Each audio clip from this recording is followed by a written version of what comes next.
Well, the European Union Council today has a lot of issues related with foreign and security policy. I know that there is the enlargement question, the financial question, but also the war in Ukraine and the situation in Palestine and Gaza.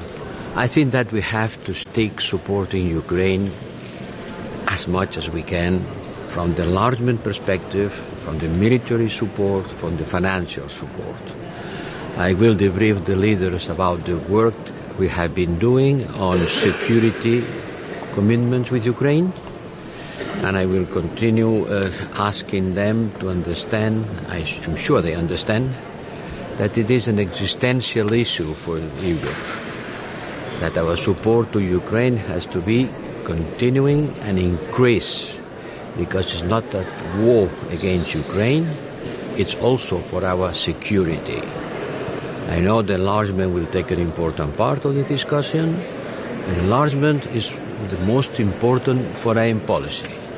It's the stronger stability capacity that we have, not only with Ukraine, but also with other candidates in the Balkans and in the Caucasus. So it's very much important to take the right decisions, and I hope I will get guidance in order to continue developing the European Peace Facility military support. Member States has been discussing. We went to Kyiv. We work with the Ukrainians. Now it's time to get political guidance from the European Union Council leaders. We will discuss also about the situation in Gaza. We'll have to take into account the vote in the United Nations General Assembly. The situation requires certainly a humanitarian stop in the fight in order to free the hostages and avoid a humanitarian catastrophe. And we have to start thinking about how do we deal with the problem in a political approach. The Arab countries have already said that they will not participate in rebuilding Gaza unless there is a strong commitment from the international community to build the two-state solutions. And we have to focus on that. We have to focus on a political solution to the problem once and for all. And this is something that I'm sure the leaders will discuss. High Representative, what is the support for Ukraine? I can only ask a question at a time. Yeah.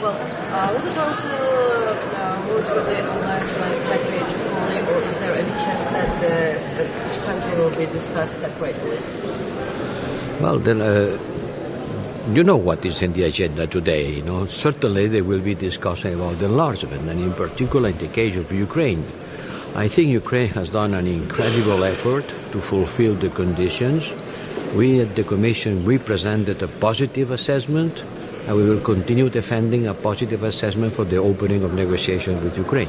High Representative, towards Israel, insist on the word ceasefire, for example.